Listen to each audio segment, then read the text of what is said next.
If I may, I was curious about your past with Braddock. You two clearly have a history. Edward was one of us upon a time. I considered him a close friend. He was brave and bold in ways few men are. But everything changed at the siege of Bergen-op-Zoom. We had lost the fortress to the French, and were in the midst of egress. There was a skiff hidden at the port with which we planned to make our escape.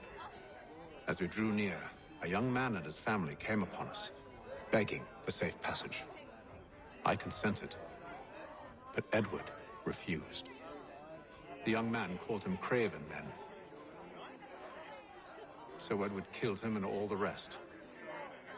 Even the children. To this day, I don't know why. Was this the first time he'd struck out? Or had I simply never seen it before?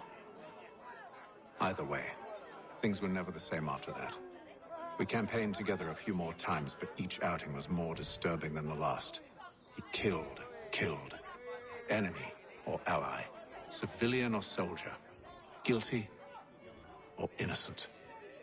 It mattered not. If he perceived one to be an obstacle, they died. He maintained that violence was a more efficient solution. It became his mantra. And it broke my heart. I had no idea. He hides it well, and intimidates into silence any who discover him. Those who persist have a tendency to find misfortune. And we should stop him. I suppose you're right. But I maintain a foolish hope that he might yet be saved and brought back round to reason. I know. It's a silly thing to believe that one so drenched in death might suddenly change. I'm sorry to have brought this up. It was not my intent to sour you. Nonsense. We are brothers now. There should be no secrets between us. So, a question for you. Why medicine? I'm supposed to tell you I care for my fellow man, right? That I chose this path because it allows me to accomplish the greater good. Are these things not true? Perhaps, but that's not what guided me, no. For me, it was a less abstract thing. I like money. There are other paths to fortune. But what better ware to peddle than life? Nothing else is as precious nor so desperately craved. And no price is too great for the man or woman who fears an abrupt and permanent end. Your words are cruel, Benjamin. But true as well. You took an oath to help people, did you not? I abide the oath, which makes no mention of price. I merely require compensation, fair compensation, for my services. And if they lack the required funds? Then there are others who will serve them. Does a baker grant free bread to a beggar? Does the tailor offer a dress to the woman who cannot afford to pay? No. Why should I? You said it yourself. Nothing is more precious than life. Indeed. All the more reason one should ensure they have the means to preserve it.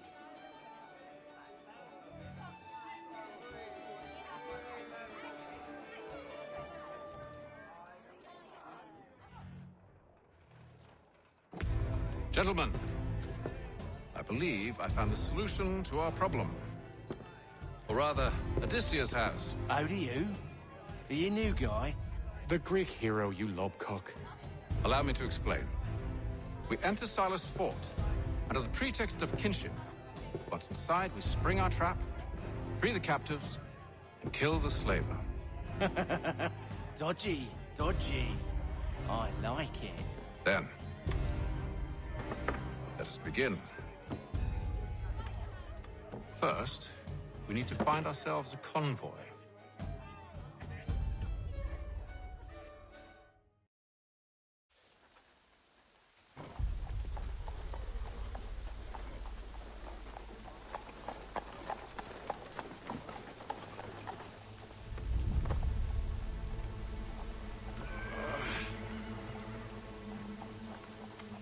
convoy should be here soon. We'll attack on my signal. Understood, sir. If we time this right, we can catch them all unawares. Hear ye! Shots fired in anger. It has led troops in an attack on the French. The French have protested about it, and diplomatic negotiations are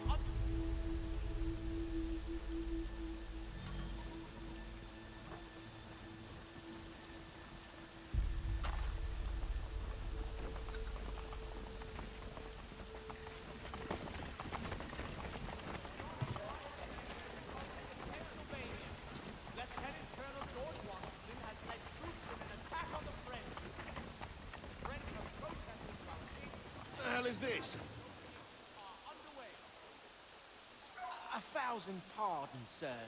Seems we've had ourselves an unhappy little accident. Get it sorted, and quickly. Course, my lord. At once.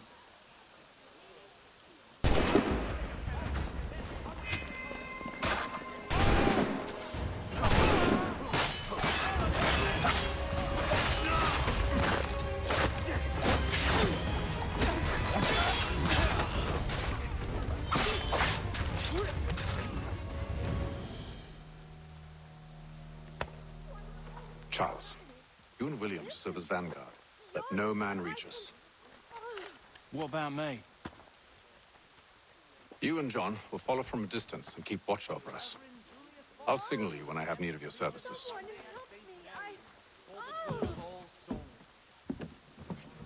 We're here to help you, along with those held inside Southgate Fort. Free me. Not until we're inside the gate. I can't chance an inspection of the gate going wrong. I'll see you safe. You have my word.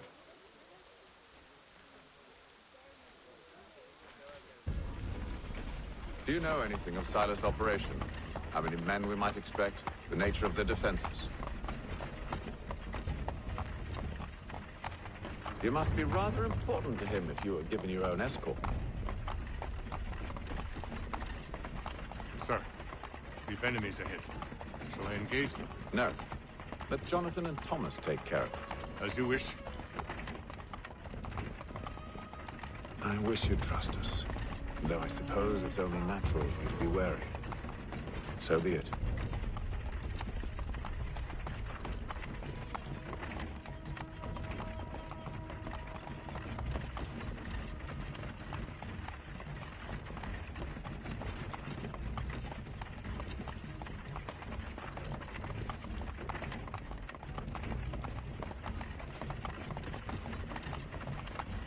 Halt!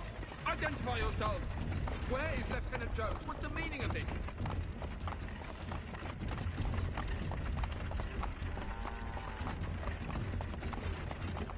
Engage the enemy!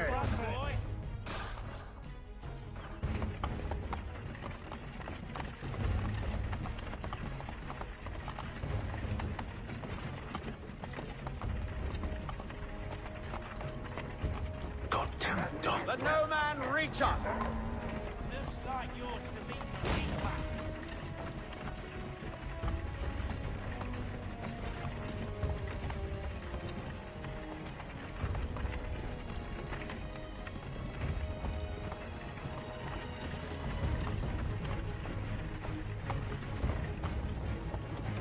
On your guard, men! Fresh meat, eh? Of course. Only say the word, and I'll cut them down. One moment there. Me and you. Who's your officer? Engage the enemy! The Reaper.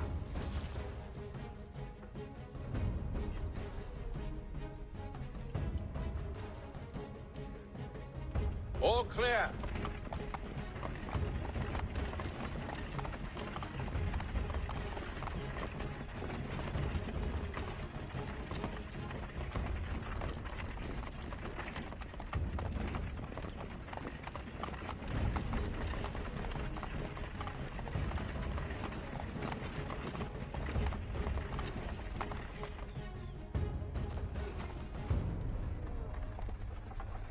Hold!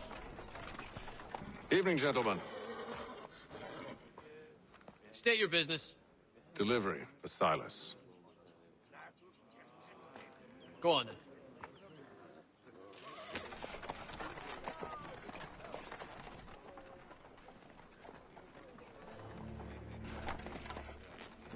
See? I'm freeing you just as I said I would. Now, if you'll allow me to explain. Let her go. But she'll give us away. No, she won't. What's the plan? Free the captives and avoid detection. What of Silas? He dies. Signal when you're ready to strike.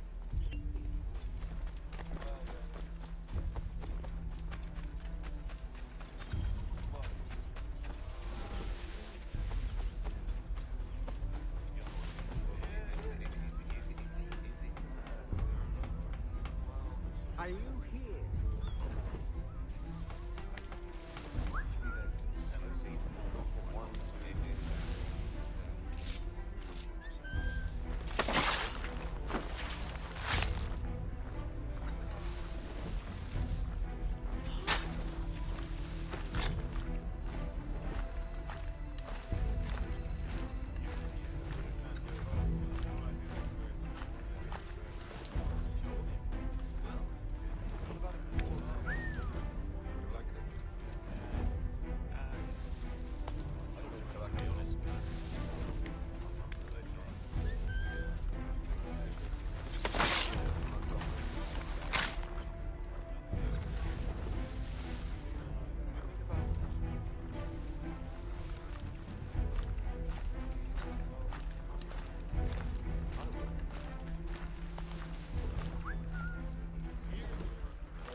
Who are you?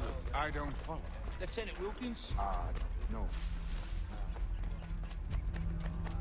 Who have we got then? What are you talking about? Prisoners. I said stop Prisoner? slouching. Who are you to There tell me are what no to do? prisoners. Good friend of Mr. Thatcher's. Oh.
quiet was all I asked. Instead, I'm awakened not 10 minutes later by this cacophonous madness. I expect an explanation, and it had best be good. How? How did this happen? My precious merchandise set free? It's unacceptable!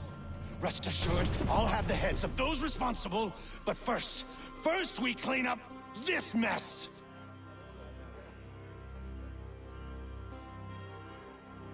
Seal the fort, kill any who try to escape.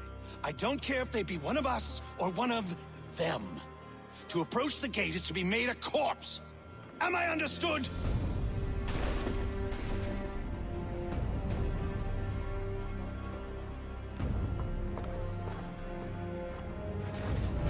Push them back!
Benjamin!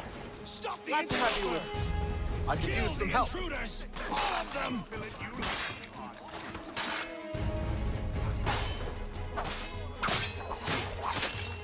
He's the one responsible! Kill him!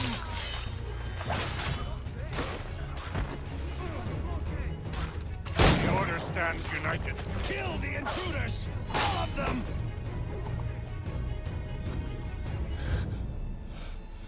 Who are you?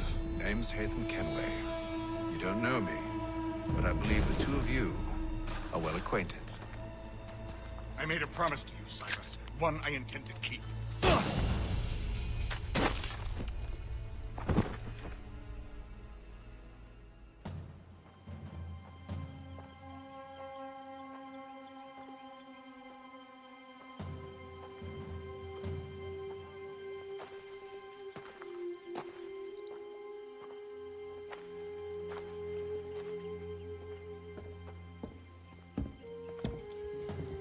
What happens now?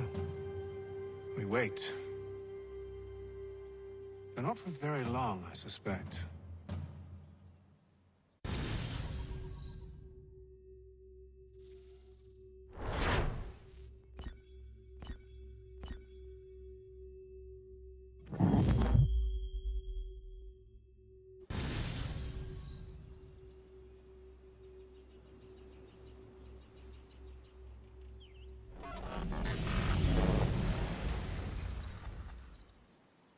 It's been several weeks now since we freed the Mohawk prisoners from captivity.